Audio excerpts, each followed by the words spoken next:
Welcome to our weekly group meeting for container security. First of all, we have a couple demo items to highlight.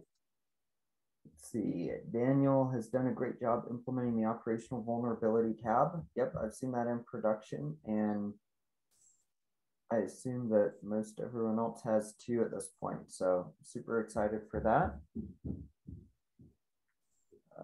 Tiago, you had a comment. You want to voice that over? Yeah, sure. If you use command up and down, usually that takes you to the bottom of the page or the top of the page. But when I use that on that report, it's now just cycling through the tabs. I could show it here, but interesting. Let's see. So I'll just show the two things that I noticed there. I'll hit up Daniel on Slack. So first thing is so now I want to go to the bottom, or maybe I've been to the bottom, I scrolled, and I'm going to hit command up, and it's doing this instead of. Really interesting. Yeah, I don't know if that's on purpose. And the other thing I noticed was I think, is it the activity one? Or how did I reproduce that? The set status. So if I do this, yeah, there's a Z index, I think, problem here. The heading. We had this bug before. We have, yeah. Again. Yeah. So I'll follow these up, but all in all, it looks great. It works great. It's good to see it. Yeah, absolutely. Congratulations. It looks like Alexander finished the dependency list modifications. That's exciting. Well, and I'll just say overall, big congratulations to the team. This has been a busy milestone. I know we had some things that barely missed last milestone, but altogether we have, I think, 4 release post items from this group going out in this release post. So that is a big deal. That's pretty tough for any group to pull off, 4 pretty major items in one milestone. So congratulations to the team for getting all of those across the finish line this release. Yeah, indeed. I think all the release posts that were assigned to me have been merged. I think I've merged them all, Sam. If there's anything pending, let me know. Yeah, I think we're good now. They're all there. So we should have, I didn't classify any of them as primary. They're all secondary items, but they all, especially collectively, have a pretty big impact on our feature set. So I did want to talk about just 2 items for planning breakdown. This first one is a little bit of a moot point because I think John has already done the development work, but just for the benefit of everyone else in the group or anyone who's watching the video, we are planning to allow language-specific findings from the container scanning analyzer. We've gone back and forth on this several times just due to the duplicates that it potentially creates if you're also running a dependency scanning job.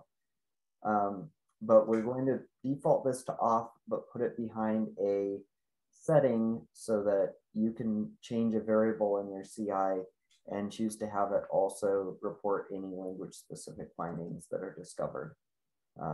As part of this, we're also just renaming one of the variables we introduced this milestone to disable dependency list instead of dependency scan. That number 2 there has been completed. I don't think we've released it, but it's merged. It's in master. It will come out on the next patch release. Okay, great. Yep, and I saw all the other MRs are up, so I'm assuming that the rest of that work will be out soon. So then the item I wanted to put through planning breakdown, and my apologies for adding this more last minute, but this is allow users to enable container scanning in the UI via an MR. And I think we don't have this 100% decided with all of the copy text and everything, but I do think it's far enough along that we can put this through planning breakdown and refinement. Essentially, this is just to align this with some of the other scanners that are already here, such as secret detection that says enable with merge request. So we want to create that same sort of a button here for container scanning. And when we do that, this is just an MVP. So It's not for MVC.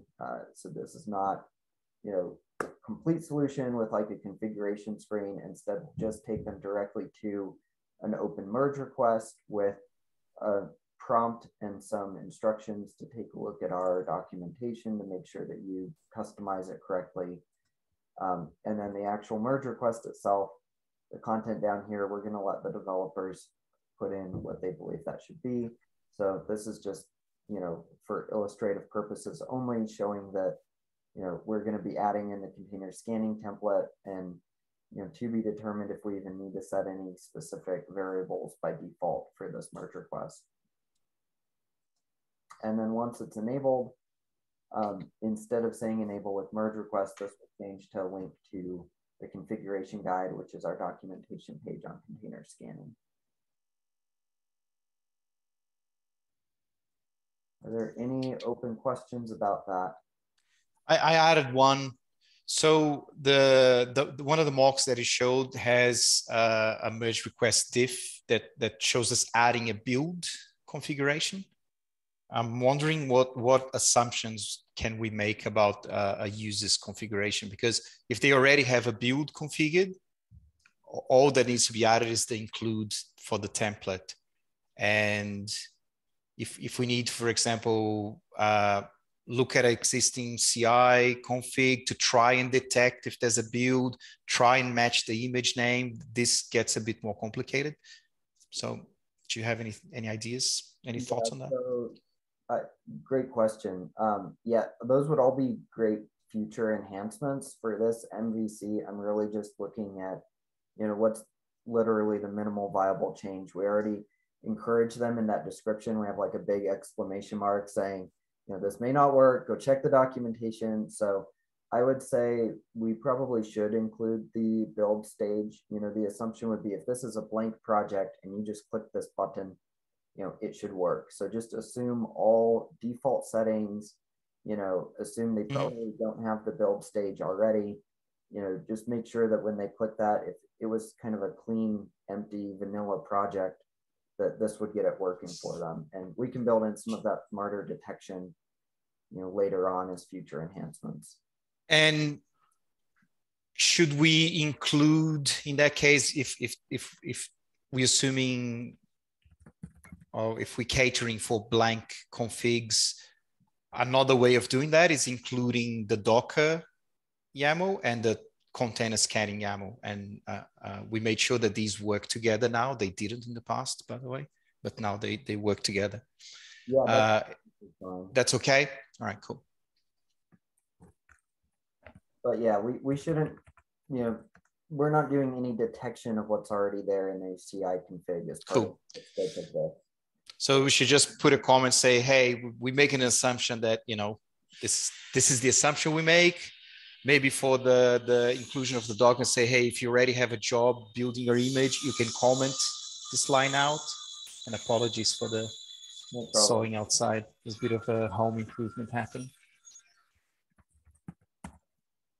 Yeah, exactly. And that's what that description area is for. That's why we have that big exclamation mark. Like, we're trying to capture their attention. Hopefully they see it. Maybe they won't. I don't know. But we're not trying to cover all use cases here. This is just to get them started. That's cool. I asked that in the design, and my recommendation is to just let the engineer put something in the refinement, and we can always cross-check with you and UX as a final step. Yep, that sounds great. Excellent. And this is a big prerequisite because the next item on our list is to move container scanning down to core. And I did want to make sure that we had an easy button to turn it on before we went ahead and did that. Awesome. So, all right. Well, I think that's it for this week. Do you have anything else, Tiago? No. Feel free to stop the recording and maybe we stick around. Sounds good. Thanks. All right.